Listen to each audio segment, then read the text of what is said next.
안녕하십니까. 3월 4일 토요일 말씀 묵상 함께 시작하겠습니다. 주님의 사랑과 은혜, 무엇보다도 우리를 기뻐하시고 보호하시는 그 하나님의 실존하심이 우리들 가운데 온전히 의미 있게 느껴지는 하루 보내실 수 있기를 기도합니다. 오늘 본문은 사무엘상 9장 15절부터 21절까지 말씀입니다. 사울이 사무엘을 만나서 어떠한 은혜를 받았는가, 그리고 그렇게 은혜를 받은 사람, 사명을 받은 사람에게 있어서 제일 중요한 조건이 무엇인가, 이것을 한번 확인해 보았으면 좋겠습니다. 그럼 먼저 말씀을 보시겠습니다. 사울이 오기 전날에 여호와께서 사무엘에게 알게 하여 이르시되, 내일 이맘때 내가 베냐민 땅에서 한 사람을 네게로 보내리니 너는 그에게 기름을 부어 내 백성 이스라엘의 지도자로 삼으라. 그가 내 백성을 블레셋 사람들의 손에서 구원하리라. 내 백성의 부르짖음이 내게 상달되었으므로 내가 그들을 돌보았노라. 사무엘이 사울을 볼 때 여호와께서 그에게 이르시되, 보라, 이는 내가 네게 말한 사람이니 이가 내 백성을 다스리리라. 사울이 성문한 사무엘에게 나아가 이르되, 선견자의 집이 어디인지 청하건대 내게 가르치소서. 사무엘이 사울에게 대답하여 이르되, 내가 선견자이니라. 너는 내 앞서 산당으로 올라가라. 너희가 오늘 나와 함께 먹을 것이요, 아침에는 내가 너를 보내되 네 마음에 있는 것을 다 내게 말하리라. 사흘 전에 이른 내 암나기들을 염려하지 말라. 찾았느니라. 온 이스라엘이 사모하는 자가 누구냐? 너와 내 아버지의 온 집이 아니냐? 나는 이스라엘 지파의 가장 작은 지파 베냐민 사람이 아니니까. 또 나의 가족은 베냐민 지파 모든 가족 중에 가장 미약하지 아니하니까. 당신이 어찌하여 내게 이같이 말씀하시나이까? 네, 사울이 어떻게 즉위했고 또 실패했는가를 다루는 8장부터 15장까지의 내용 중에서 특별히 사울이 어떻게 택함을 받았는가? 그가 겸손했기 때문이다. 왕을 요구하는 백성들의 의도는 사실은 올바랐다고 볼 수는 없지만 왕이냐 사사냐가 중요한 건 아니니까 하나님께서 왕을 주라고 허락하셨는데 그 왕에 합당한 자로서 사울이 선택되었다는 거죠. 그리고 그 사울은 적어도 외적인 조건으로서는 충분히 왕으로서 잘 어울리는 사람이었다 하는 것을 확인할 수 있었고요. 그리고 오늘 본문에서 이 사울이 호렙산에서 모세가 하나님의 부르심을 받는 것과 비슷한 모습으로 하나님의 소명 앞에 섰다 하는 것을 보여주고 있습니다. 사울에게 충분한 기회도 주시고 사명도 분명하게 밝혀주셨다 하는 것을 여기서 볼 수가 있는 거예요.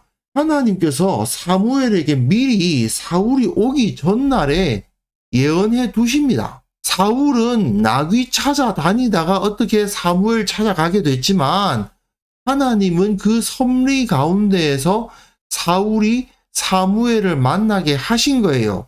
내일 이맘때에 베냐민 땅에서 한 사람 보낼 거다. 너는 그에게 기름을 부어 내 백성 이스라엘의 지도자로 삼으라고 되어 있어요. 그런데 지도자, 나기드거든요. 왕은 멜렉입니다. 왕이라는 단어를 쓰지 않고 지도자라는 다른 단어를 쓰고 있다는 것을 우리가 조금 눈여겨볼 필요가 있습니다. 하나님이 보시기에는 그가 왕이든 제사장이든 사사든 머리든 그게 중요한 게 아니거든요. 그러다 보니까 그들을 이끌 자, 리더로 삼아라 하고 말씀을 하시는 겁니다. 그가 왕이 되든 뭐가 되든 그게 중요한 건 아닌데 어쨌든 그에게 기름을 붓는다는 것은 거룩하게 한다는 뜻이죠. 사람에게 기름을 부으면 그 사람이 하나님께 바쳐진 존재가 되고 물건에게 기름을 바르면 그 물건이 하나님께 바쳐진 존재가 됩니다. 여기서는 그에게 기름을 부어서 메시아를 만들어서 하나님의 백성을 블레셋 사람들의 손에서 구원할 역할을 감당하게 하라. 내 백성의 부르짖음이 내게 상달되었으므로 내가 그들을 돌보았노라 하셨더니, 이게 사명이죠. 사울이 왜 왕이 되어야 되는가? 사울을 지도자로 세우는 이유가 뭐냐? 하나님의 백성을 블레셋 사람들의 손에서 구원하게 하기 위해서, 그가 자기 왕조를 계속 이을 수 있도록 하기 위해서가 아니고, 사울이 이스라엘 백성들을 위해서 힘을 발휘하면서 내가 왕이야 하게 하기 위해서가 아니고, 이스라엘 백성을 블레셋 사람들의 손에서 구원하도록 하기 위해서, 그 백성의 부르짖음이 하나님께 상달되었기 때문에 하나님께서 그들을 돌보시는 그 마음을 실현시킬 도구가 되기 위해서 이스라엘의 지도자가 돼야 되는 거예요.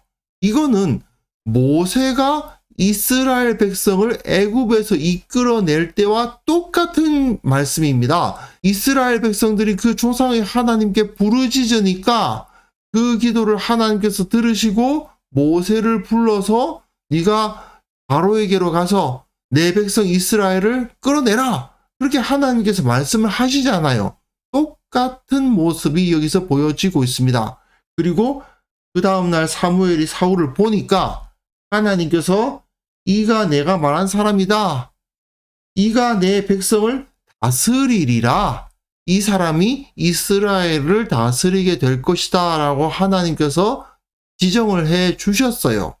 그러니 사울도 분명히 사람의 능력으로 왕이 된 것도 아니고 하나님의 섭리 안에서 왕이 되었고, 하나님께서 그에게 왕의 사명이 무엇이다, 왕은 무엇 때문에 왕이 된다 하는 것을 분명하게 보여주신 거죠.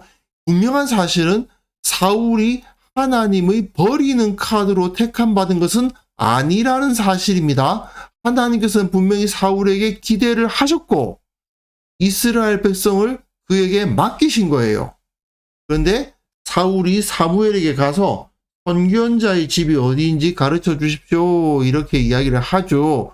그러니까 사무엘이 사울에게 내가 선견자다, 너는 내 앞에서 산당으로 올라가라, 함께 제사를 드리자는 얘기입니다. 너희가 오늘 나와 함께 먹을 것이요. 먹는다는 말은 하나님께 제사를 드리는데 먹는 것을 말하니까 조금 이상하다는 생각이 들 수도 있습니다만은, 이들에게 있어서 제사를 드릴 때 화목제가 빠질 수는 없고 화목제에서는 반드시 그 고기를 함께 삶아서 나눠 먹는 것이 그 제사 중의 일부거든요. 그러니까 함께 먹자, 함께 하나님을 제사하자, 그리고 내일 아침에 내가 너를 보내주겠는데 내 마음에 있는 것을 다 내게 말하리라. 이 표현이 상당히 중요합니다. 너희 마음속에 뭐가 있는지를 내가 말해 주겠다. 너희 마음에 뭐가 있느냐. 여기서 마음, 이게 히브리어로는 레바브인데요. 레브라고 축약형도 있습니다. 서로 다른 단어라고 볼 수도 있는데 어쨌든 뜻이 같습니다. 중심, 심장, 마음, 이런 뜻입니다. 16장 7절에 사무엘서의 핵심 구절, 사람은 외모를 보거니와 나 여호와는 중심을 보느니라 했을 때의 그 중심이 바로 이 마음, 레바브예요. 같은 단어입니다. 하나님께서는 언제나 자신이 세우시는 그 사명자의 마음을 보시는데, 여기서 사무엘이 내 마음에 있는 것을 다 내게 말해 주겠다라고 말하고 있죠. 그리고 염려하지 말라라고 번역되어 있는 이 부분이 사실은 마음, 여기서는 레브입니다. 마음을 두지 말라. 네 암나귀들의 마음을 두지 말라라는 말입니다. 마음이라는 말이 2번 나오는 거예요. 사무엘은 사울의 마음을 밝힐 뿐 아니라 그 마음을 암나귀에 두지 말고 온 이스라엘이 사모하고 있다.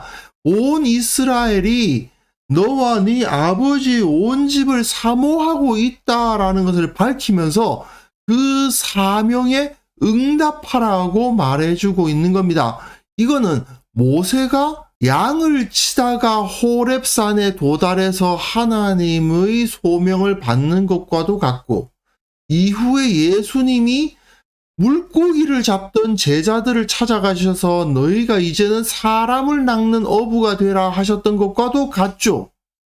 바울에게 그 동족 이스라엘의 마음을 이해하고 그들을 섬기는 자가 되라고 하나님의 소명이 이에게 전달이 된 겁니다. 제가 다시 말씀드리지만 여기서 이 소명이 주어질 때 중요한 게 뭐라고요?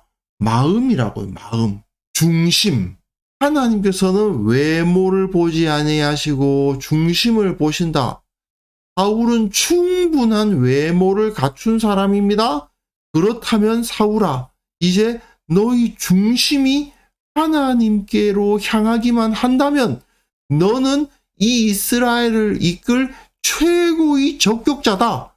그러니까 너희 중심을 하나님께로 향하고 네 앞나귀들에 네 마음을 두지 말고 너희 재산, 나의 지위 이런 것에 네 마음을 두지 말고 무엇을 먹을까, 무엇을 입을까 그것에 마음을 두지 말고 온 이스라엘이 너를 사모하고 있다라는 사실을 인식하라. 하나님의 나라를 위해서 헌신하라. 이렇게 부르심이 주어진 거죠.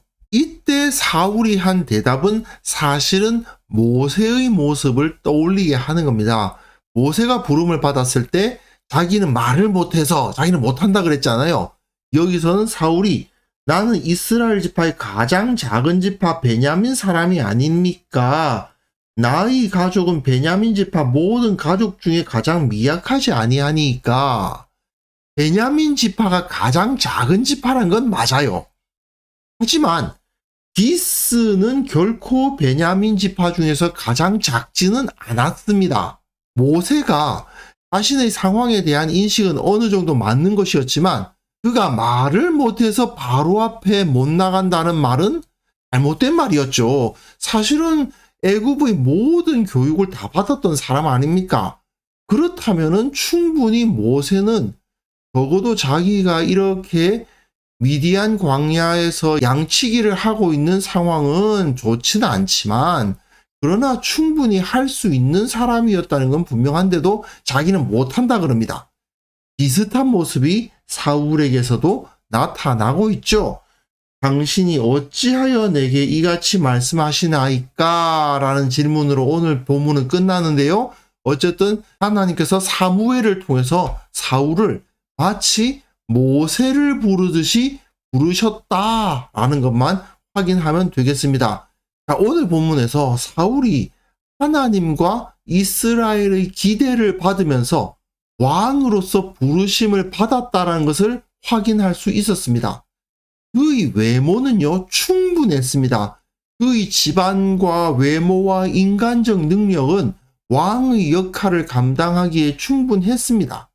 만약에 그가 그 상태에서 자신을 부르신 하나님을 더욱더 깊이 만나고 하나님을 가까이 섬겼다면 그가 이미 좋은 자질도 가지고 있으니 그것이 다 하나로 융합되어서 정말 훌륭한 왕으로서의 좋은 결과를 이끌어낼 수도 있었을 것입니다.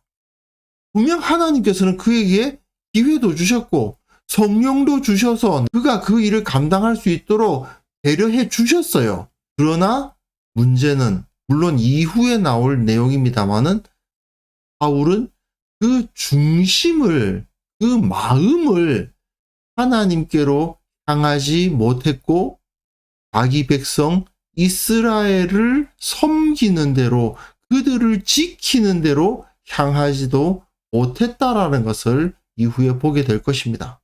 우리 각자도 하나님의 부르심을 받았습니다. 각자 다른 모습으로 다른 섬김의 자리에서 하나님의 부르심을 받았지만 하나님께서는 이미 우리에게 은사를 주셨고 사명도 허락해 주셨습니다. 비록 우리에게 연약함이 있는 것도 사실이고 부족한 것도 사실이지만 하나님께서는 우리에게 충분히 그 모든 것을 극복하고 진정한 가치인 하나님의 나라와 그 의를 위해서 헌신할 수 있게 해주셨습니다. 그렇기 때문에 우리에게 제일 중요한 것은 무엇입니까? 하나님을 향한 중심, 하나님을 처음 만났을 때의 그 첫사랑, 사명을 받았을 때의 초심, 그것을 잃지 않는 것입니다. 내가 왜 여기에 서 있는가? 내가 왜 하나님을 믿는가? 내가 왜 교회를 섬기는가?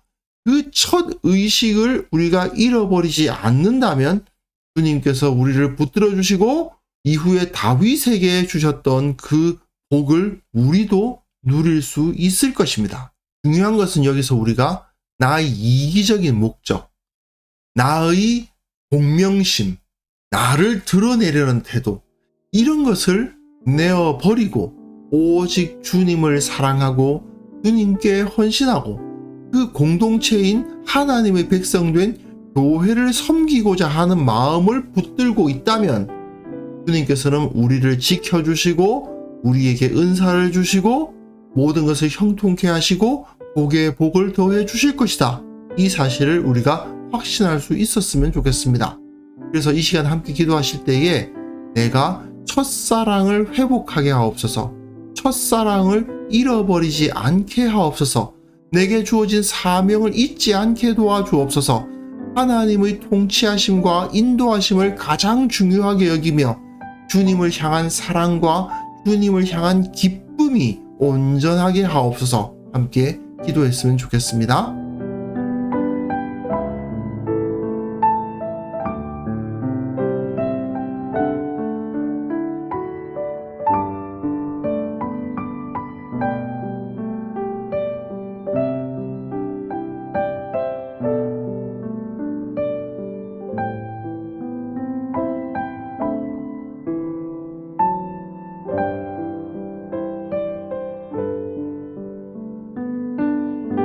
하나님 아버지, 주님을 사랑하는 그 마음을 잃어버리지 않게 하옵소서.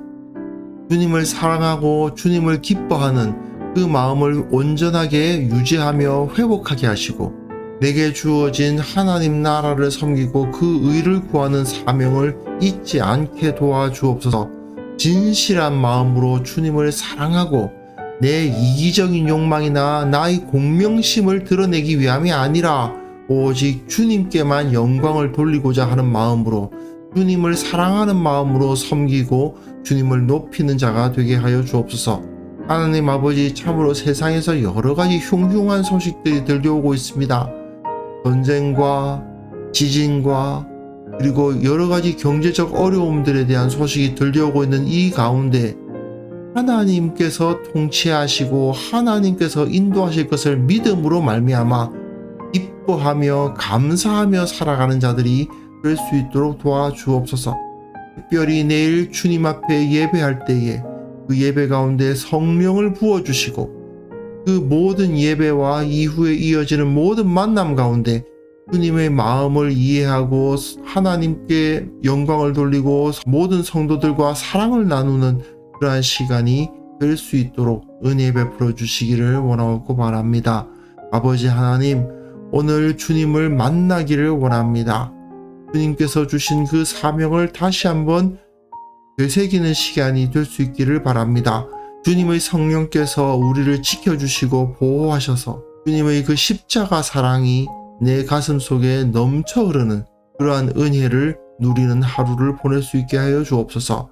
우리의 중심을 보시는 주님, 나의 중심이 주님을 향하고 주님만 높이도록 주님의 은혜로 지켜 주옵소서. 감사드렸고 예수님의 이름으로 기도합니다. 아멘.